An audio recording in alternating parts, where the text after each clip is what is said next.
Hello everyone, I'm the Nerdy Fool and welcome back to Rogue Trader. We left off on this ice world that we were exploring. We tried to use this transmitter to figure out what was going on, and we're suddenly attacked by a bunch of turrets that look, to my eye, Eldari, which I guess shouldn't be terribly surprising because we started heading towards this sector of space because we have a quest from, I guess, two quests. One from a rumor that was something about the Forgotten Twin sector. I forget which rumor. But then we also have a quest for Yrliet, telling us to go to the Forgotten Twins. So I was heading there for both. But if the Forgotten Twins, which is like the next star system over, has some Eldari something going on, I shouldn't be surprised we found Eldari stuff here. But we dealt with the turrets. It was a bit of a rough fight. Now let's check out this transmitter and see what else is going on in this world before we move on, slowly making our way to the Forgotten Twins.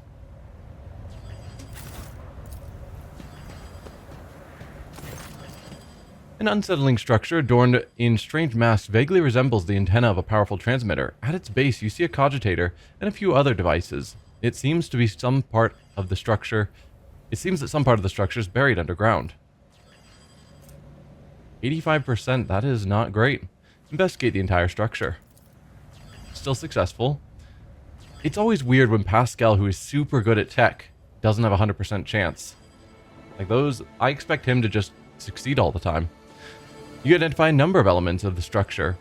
The long-range antenna of a design standard for Imperial colonies, the cogitator, the Eldari beacon, and half a dozen other devices of varied origin. They all have one thing in common. The tech is designed to transmit basic signals to neighboring space, the most common being requests for assistance and ship distress codes. So someone loaded this miserable place with transmitters from various races in the hope that someone would land here and run into their welcoming committee. Clever. I saw similar tactics used in my years in the Navy. True, in a war zone, you are usually on high alert. You don't just hair off after a lone distress signal. But in an isolated place like this, you expect the most likely scenario, just a ship that had to make an emergency landing. It looks like plenty fell for it. Noticing the interest with which Pascal is surveying the construct, Heinrich asks, "Are you studying the device? Isn't its very existence a violation of the protocols of assembly?" The tech priest's tone is pensive and his visor flashes. This statement is true. This construct has been assembled in contravention of canon law, and must certainly be disassembled, but not quite yet. But who would set such an indiscriminate trap? One intended to lure in Eldari and humans at anyone else? Who is an enemy to everyone and everything? Force access to the cogitator. There, Pascal has a 100% chance. Or we can just blow it up iconoclast. Is that saying we have enough iconoclast that we could do this option? Not necessarily that it is an iconoclast choice. I don't think we've seen this check mark next to a choice before. But I think we'll try and learn what we can from it with the logics test first before we blow it up. But we're probably going to blow it up. You managed to penetrate the cogitator's defenses. Its function is rather simple. The program is designed to activate the transmitter once every 5 years and send out a ship distress signal into space. Once every 5 years. That is a very...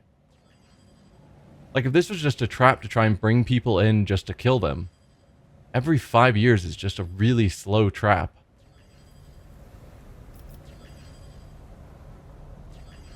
Turn it off permanently or blow it up.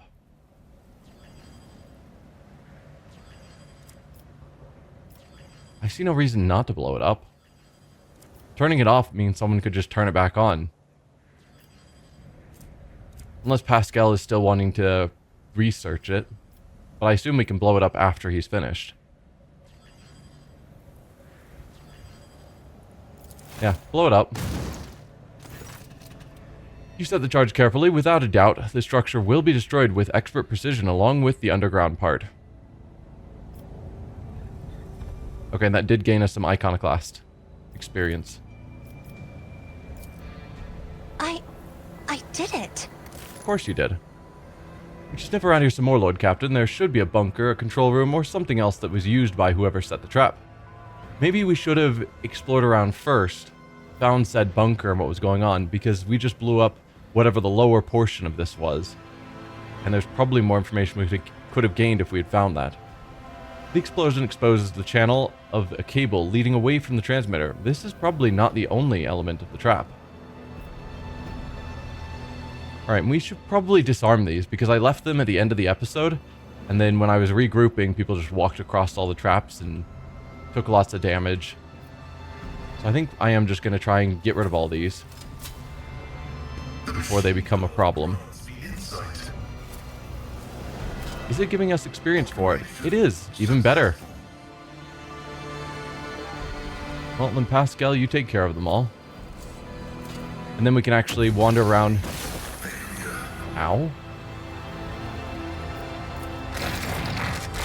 Right, you don't have Medicae. Be strong. Greater trials lie ahead. My frail organics require this. We'll need to give you another medkit, because you have run out again. Oh, my inventory is too full. There they are.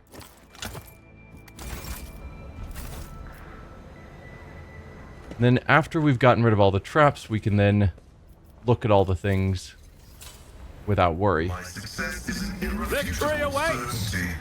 Alright, inspect the wreckage.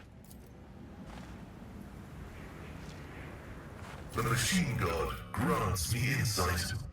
Spiral Black Obscura. Assortment of Drukhari barbed needles. Okay, Drukhari.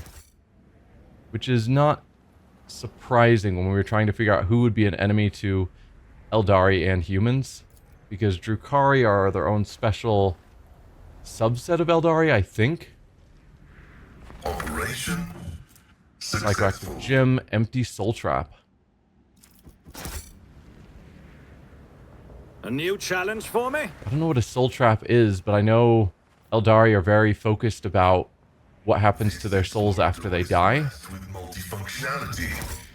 So I'm wondering if the Drukhari have means to trap a soul of an Eldari to use some other way.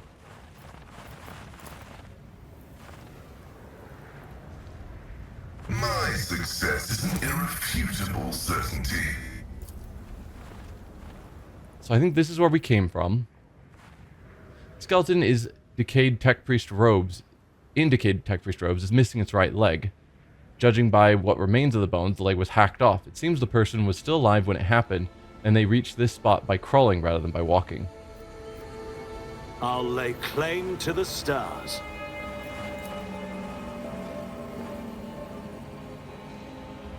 The machine god grants me insight. Lots of good xenotech that we're picking up. Only 75% to unlock it. Alright, Pascal, give it a shot. Operation successful. So this requires Eldari or Drukhari weapon proficiency, which means it could be used by names. Yrliet. It's been a week. So it's a shuriken pistol. So not crazy damage or high range. A good rate of fire. And then heavy armor. +2 deflection against non-human enemies. Additional property gives you 5 more wounds. 5 wounds is nice, but I think the only one who can wear heavy armor is Abelard. Maybe Heinrich. I guess let's see. Abelard can. Just Abelard. And he's already got 70 health, so I don't think 5 is that crazy. But the rest of the numbers are actually all better. But it's made of xenomesh, which I don't know what xenomesh is, but I'm guessing it's some xeno thing, which means he probably wouldn't be thrilled to wear it. But I'm going to make him wear it anyway. Because it is an upgrade for him. More armor deflection, more armor. Same dodge penalty.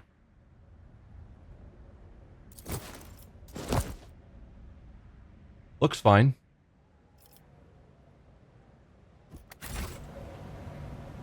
And maybe xenomesh isn't anything heretical. It just sounds like it.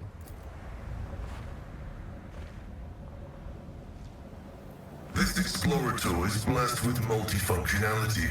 The bone structure indicates that these belonged to an Eldari, not a human. It's about time.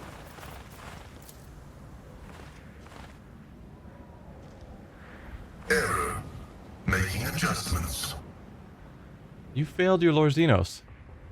Turret is seriously damaged. Nothing of value can be gained from it now. Presumably that applies to everyone. Well, that's a shame. So they said the cables pointed to a deeper section. Is that... kind of looks like it would be here, but I guess not. Where have we not explored? No, we've kind of been everywhere. I think. I won't tolerate weakness. So that's, again, I think that's the path we came in through. But I did think there were two different paths that led into this area. Maybe I'm misremembering. It's a naval service. That was barely a challenge. Okay.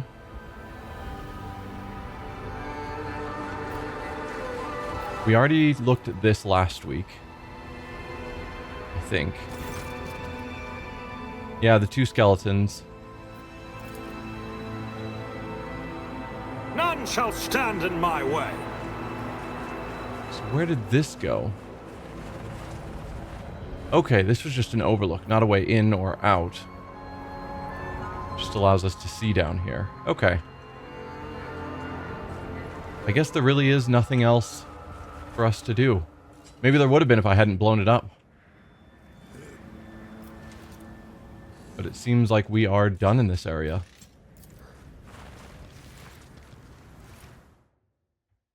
Or maybe it'll point to another location we can land on the planet. That'll be now available. So if we go back to the ice world. No, we've got our Prometheum extraction, and then that's the distress signal we just dealt with. Which I guess is now done. And I think we've already scanned... yeah, we've already scanned both of these worlds, so I think we are done with this system.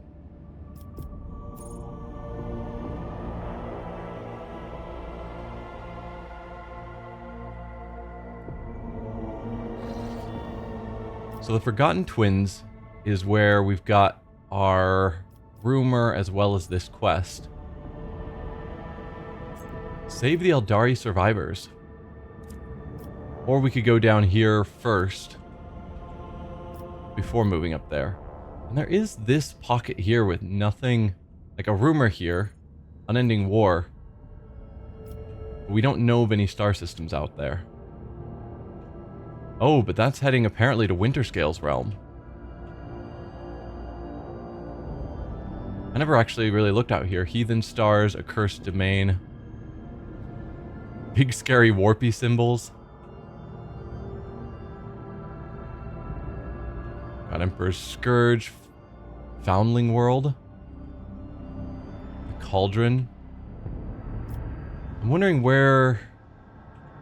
because we know Winterscale is one of the rogue traders. I didn't see anything that said, like, Torta's domain, or anything that specifically says it belongs to us. Von Valencius. Anyway, first we need to chart new routes. That'll probably give us ideas of where best to go. Because we might not have a direct path over there, and we don't. I could make one, of course. But instead, let's go here first, and hopefully that'll have a path that goes up. I'm fine, as stated before, with unsafe travel. I think it's not that bad, I hope. We haven't had anything terrible happen with an unsafe travel, but I'm just super scared of, like, deadly. Because I don't know how bad things can get, and I'd rather not find out. The bridge is thrumming with the sound of endless officer reports, the hum of ancient mechanisms, and the buzz of servo engines. Among the usual servants, bustling to and fro, the Lord Captain notices a flash of flame-red hair. Okay.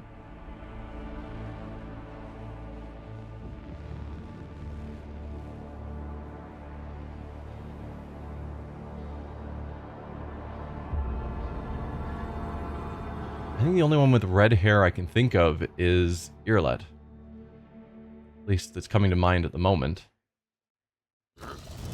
Yeah.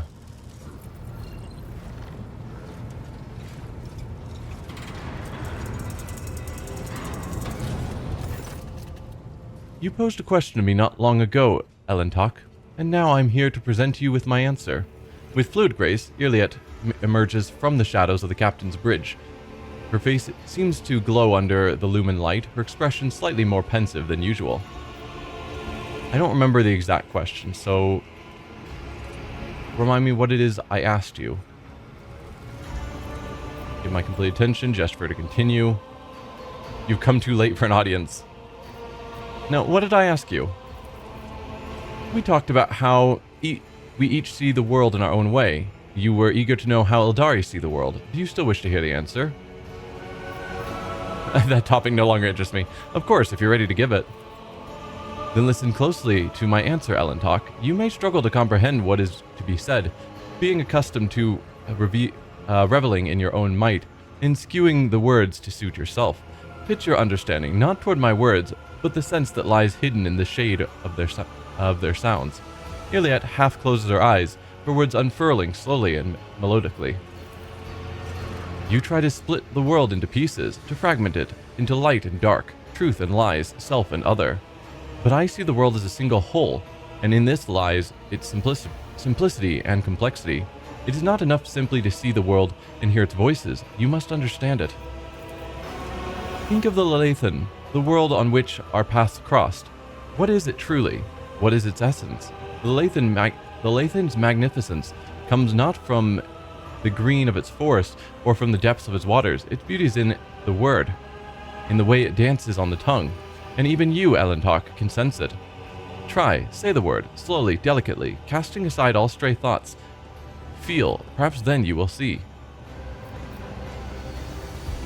Lelathan, close your eyes, empty your mind, and speak the word, Lelathan.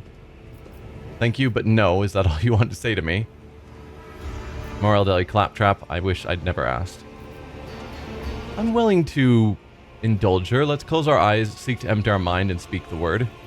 I doubt there's theoretically some heresy that comes from speaking an Eldari word while focusing on it to that extent, but I think it's probably fine. The world around you fades, and your perception instantly narrows, coming to a single point of focus on the tip of your tongue. Li. Your tongue delicately tickles the roof of your mouth, and the sound slips along your throat with incredible silkiness, warming as it goes like a sip of fresh recaf. Lay. The tip of your tongue touches the same place again, and the air softly rushes from your chest. The sound like the susurration of leaves as the wind weaves through the forest canopy. Then, your tongue taps your front teeth, and a gentle vibration spreads through your body, sending a shiver along your spine. Guarded interest gleams in Yrliet's eyes when your gaze meets again. I think I'm beginning to understand. It's a word like any other, there's nothing special about it, or... I wish I'd never asked. I think I'm beginning to understand. If your words are sincere, Elentok, then you are capable of seeing more than you do now. Instead of the lifeless clamor of monstrous mechanisms, the roar of engines, and the discordant voices of your followers, I hear and attend to silence. It arises in moments of spiritual serenity, and in that stillness we become witnesses of the transformations of our own inner world. Monkey lives pass so swiftly, you rush through them for the sake of a chosen goal, but thoughts of transience and loss frighten you, and so you drive such thoughts away and drown yourself in the daily tumult. But it is from fleeting moments which enter our lives and quickly vanish from them that the soul's fortress grows. A moment's blooming and hours wilting. The splendor of each lies in its ephemerality. So too, the memories of those who have left our side and no longer walk the path with us. And in you, Elentalk, I see much more than just another Monkey. Your true essence lies in your will, which is capable of changing the world around you and within you. It lies in your ability to create and to understand your creation, and in your ability to destroy. It lies in what your kin's minds cannot grasp, what their primitive sight cannot behold, but I can see it. I never expected to hear you say such things in reference to me. True. Paying me compliments now, so you are attracted to me. No. I mean, maybe, but no. Thank you for telling me how you see the world. I haven't understood a word you said. I'm just going to go with the top one. I never expected to hear you say such things in reference to me, because she's generally treated all Monkey as just lesser in every way. And so to have positive views of at least us means that there is hope that she can see others as well in a positive light. I'm but speaking the truth, Elentalk. However, I ask you not to make the mistakes typical of your kinds. My words contain no insinuation nor any call for you to act. Your soul shines brightly in this world. I see you, and this will never change. That is all. Well, thank you for telling me how you see the world. And what do you make of it, Elentalk? How differently do you see the world? I also see something greater in the world around me, something deeper than the outer guise of things. In this world of endless war and peril, I see only one beacon of hope, and that is the God Emperor. It's a good answer for a very devout individual. I try to turn my attention to that which delights my ears and my eyes, music, art, wealth, and power, of course. Foolish question, the world belongs to humanity. I believe I'm tired of the conversation. I'm fine with the first one. I don't think... This is another devoted perspective. But it's, I think, more forceful than my character has been. And definitely not that. That feels like you're leaning more towards the heretical Slaneshi view.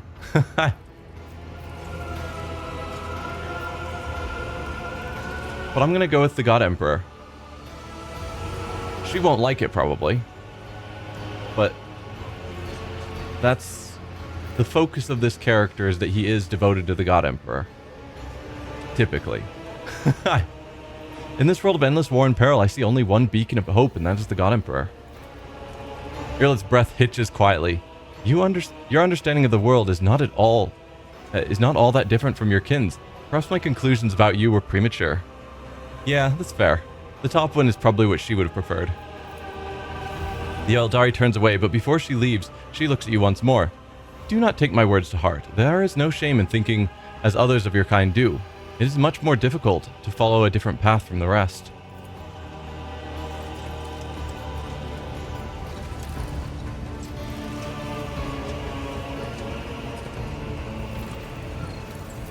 Let's find where Yrliet is, just to see if there's any follow-up.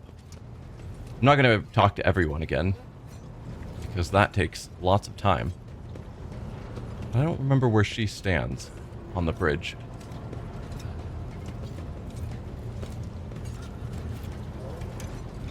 Pascal, Jai... There you are. You're down here. I knew she'd be tucked away somewhere by herself. Yrliet's lithe form stands frozen in an unnatural pose amid the blinking lumens and dancing shadows of the bridge. Her hands are clasped together strangely, and her eyes are tightly closed. Her chest is utterly still, as if she is not breathing at all. This is new. Are you alright? What is this, some kind of Eldari ritual? The rogue trader wishes to speak with you, Xenos. Finish your whatever this is. Or observe silently. I think if she is in some sort of meditation, which it sounds like, I think at first I would observe silently, rather than immediately breaking her concentration. Yrliet remains unmoving the entire time that you watch her, and only the barest flicker of her eyes beneath her closed lids lets you know that she is still alive at least. Have I done something to offend you? Wake up, we need to talk. Your behavior is starting to vex me. It is quite ill-considered for an Eldari who abhors attention to behave so strangely, or continue to wait a while. I don't really like any of these. I was letting her meditate, so I don't think that her not commenting is a sign that I've offended her, but also just wake up, we need to talk, or your behavior is vexing. All of these are strange. I guess maybe I just keep waiting. I'm sure I have no pressing things to take care of as the rogue trader. For the first time, Yrliet takes a deep breath in through her nose and barely audibly exhales. Her body remains as relaxed as ever, and her eyes are still closed. Your presence does not seem to be in any way distracting for her. I hope your condition is not a symptom of some kind of xeno malady. Answer me immediately, or I shall have you thrown out the airlock. It'd be exasperating too, you know. I wonder if I had chosen any of the talk options, if she would have remained ignoring me, and that's what all these dialogues are referring to. Because if I had tried to talk to her and she just stayed in silence, then I could understand being exasperated. But because I've just been letting her meditate on her own, the ones where I'm just like, how dare you ignore me, feel weird.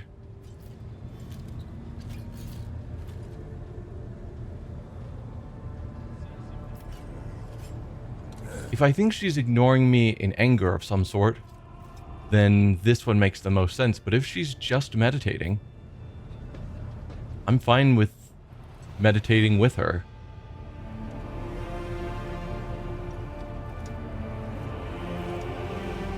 So sit down beside her and wait. Seems this is going to take a while. You find a somewhat comfortable spot and get yourself settled. Yrliet still does not react to your presence, and as time passes, you begin to sink into your own thoughts. Willpower test succeeded. We had a 135% chance to succeed because our willpower is awesome. The gilded chrono in your hands tells you that 2 watch hours have already elapsed. Your muscles feel stiff and your head feels heavy on your neck. When you next glance around the small section of the bridge that Yrliet has adopted for her own use, you catch someone's sharp, attentive gaze. You are still here, Elentak. Yrliet's words do not sound like a question or an expression of surprise.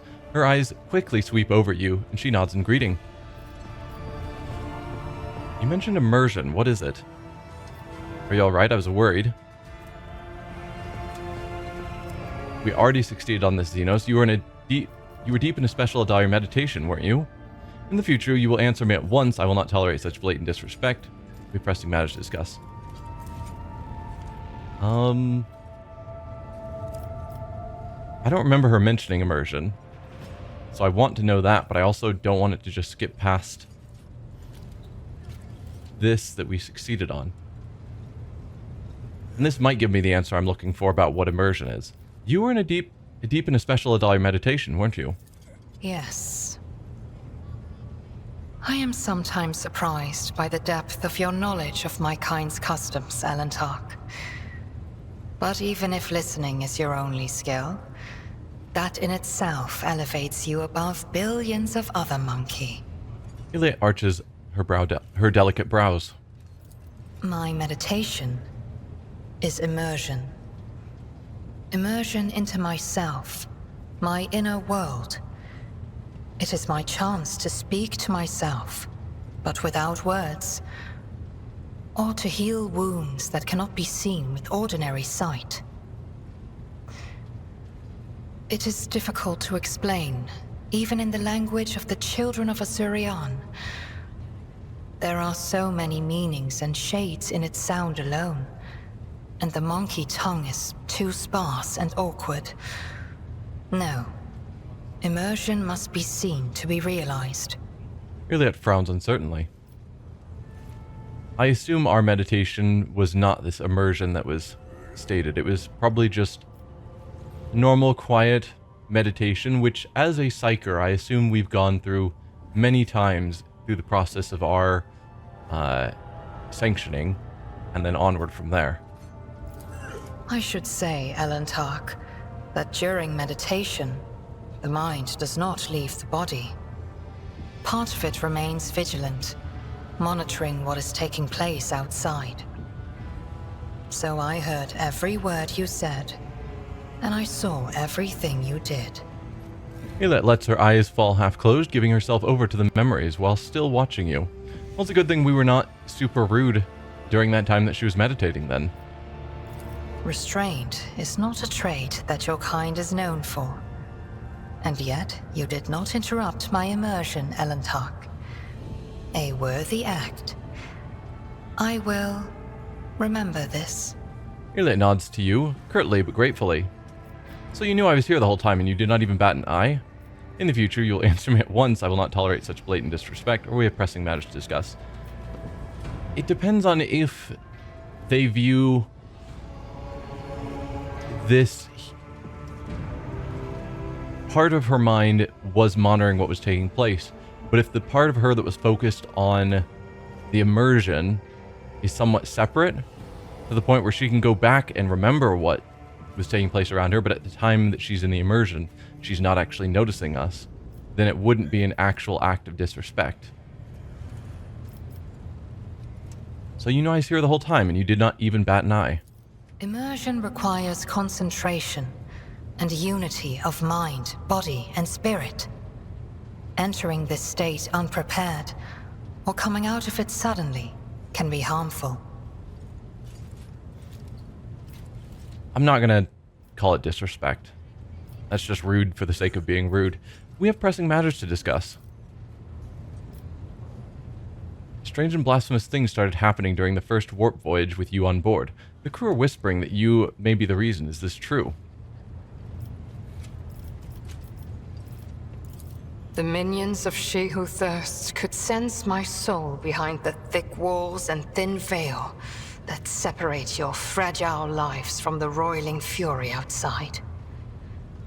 A child of Asurian that dared to wander beyond the veil, within the reach of an outstretched claw, protected only by the barrier of unreliable monkey technology.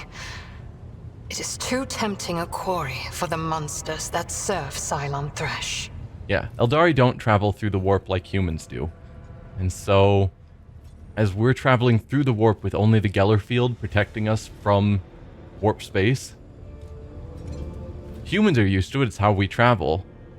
But she's saying that Slaanesh could sense her here as we're traveling through with only the Geller field to protect us, and was a lot more focused on our ship due to her presence than normally the random demons would be. Yrliet juts out her chin and somehow seems even taller than she actually is.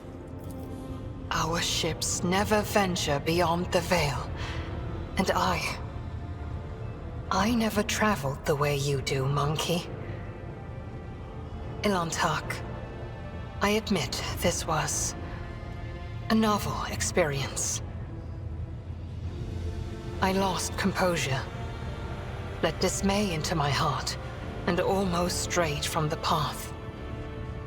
This moment of hesitation drew the attention of She Who Thirsts, but I summoned my will and used the knowledge of meditation to achieve balance, and hide my soul behind an impenetrable wall of resolve. Future journeys beyond the veil will still be difficult, but I will steel my heart and not let the hounds of Cylon Thresh pick up my scent ever again. There's a hint of guilt in Yrliet's voice. Okay, so it's not just that she was here that drew Slaanesh's attention, but the loss of composure made her easier to be sensed. And the meditation that we caught her in was her way of recentering herself so that she is not as perceivable by Slaanesh and her minions. Makes sense.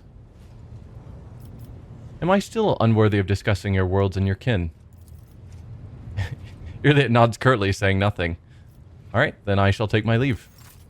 Well, that was a fun Little side bit of conversation. And brief meditation. Let's go back to the Koronus Expanse map. So we should have made it to that new sector. Still not the Forgotten Twins.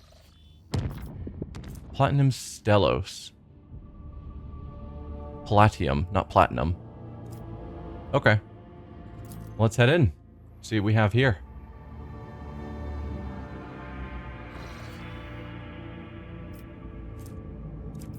We've got an Imperial void ship. And then 3 worlds to explore. Let's check out the void ship last in my mind. Because that seems like it's probably the most dangerous. Or potentially the most dangerous. 2 plasteel. I'm gonna ignore that.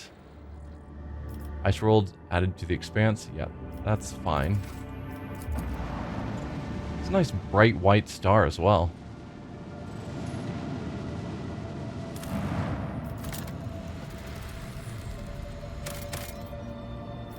No resources, but we do have cargo cache. Some basic drugs and then some more exciting drugs.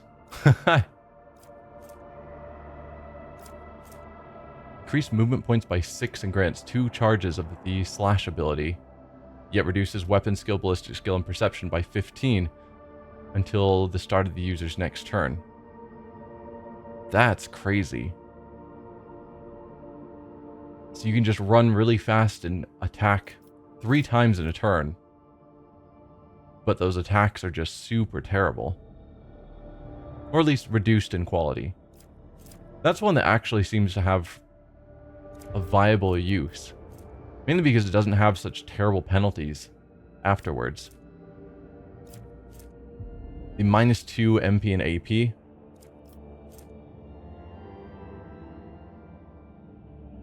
I mean, I guess this one's also fine. Strength and weapon skill. We could give this to Abelard. Or any of our frontline people. Mainly Abelard.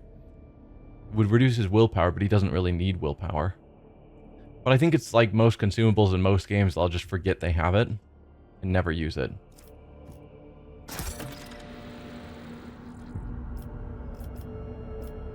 Okay. Can I check out our inventory right now? I can. Abelard has tons of inventory slots that I don't actually use for anything.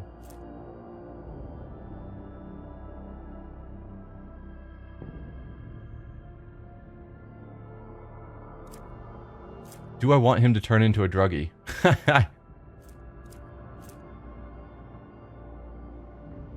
I mean, not really, but some of these are nice.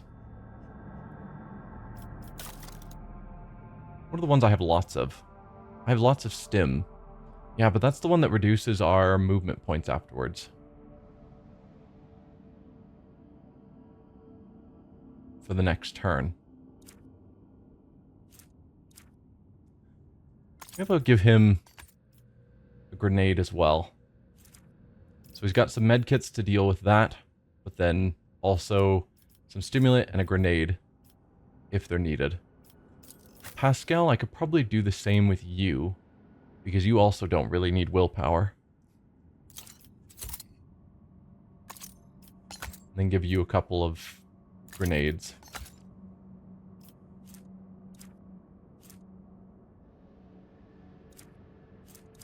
I don't know. That sounds fine. Alright, we already explored the dead world. Let's move on to this world, which looks like an inhabitable world. Like normal continental planet. With xenotech. Only 2. Do you know how many times... goodbye, Abelard. Do you know how many times this world has been traded back and forth between the Von Valentius and Winterscale dynasties? That's senseless waste of thrones, if you ask me. And the only thing it has available is 2 xenotech? I don't think we have anything we need xenotech for at this point. We've got this one to give Tokara 2 xenotech, but we already have the xenotech for that if we wanted. Ooh, we found Promethium recently. So we could just take care of this one right away. To give some Promethium to Opticon 22 for the Explorator fleet. We've got 6. This would use 5 of it. Yeah, we've got 7 Xenotech. I'm not going to mine up 2 of them and waste one of my extractors.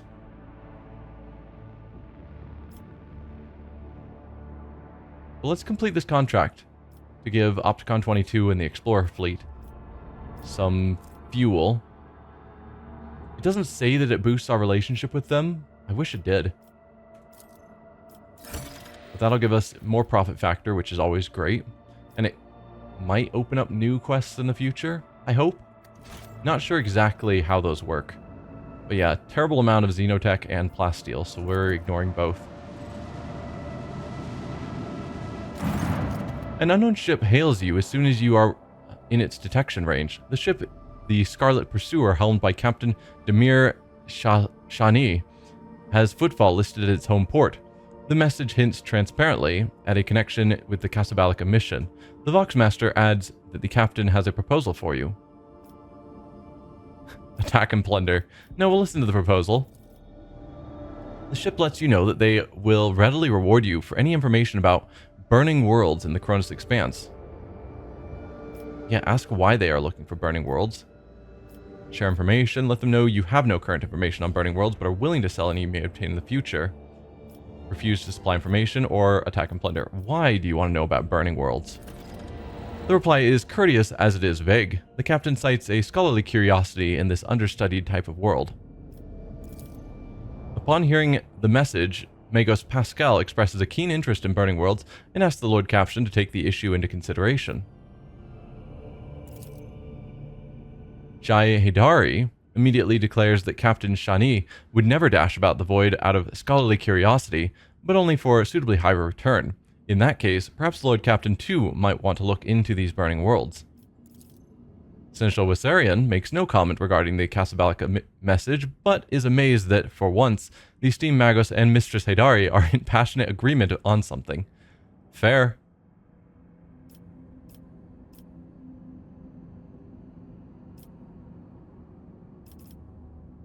So, this is hinting that there is something important about burning worlds, or potentially not all burning worlds, but there might be a specific burning world that they're trying to find. If we give them the information, they might get whatever they're going for and we miss out on it.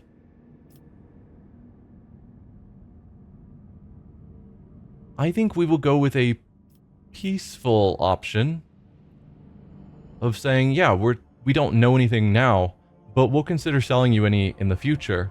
And during that time, while we try and find burning worlds, we figure out what they want to know. If we can find some really cool thing that we think is what they're after on a burning world, plunder that ourselves, and then let them know, hey, we found this burning world, then everyone wins. Hey Eric Q, welcome. Feel free to join or just lurk. So I'm going to be polite and say, oh yeah, we have no problem selling you information in the future, but we don't have any for now. You receive the Scarlet Pursuer's projected itinerary, information on systems in which you can find it later. The captain looks forward to meeting you again and acquiring information on burning worlds, should you possess it.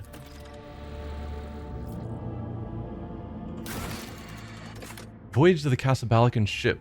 A friendly Casablancan ship that is searching for burning worlds, and any scrap of information on the same has indicated in which regions it can be found in the near future.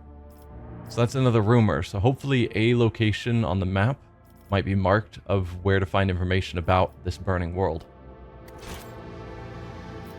But that is actually it for this region. I think we're ready to go on to the Forgotten Twins.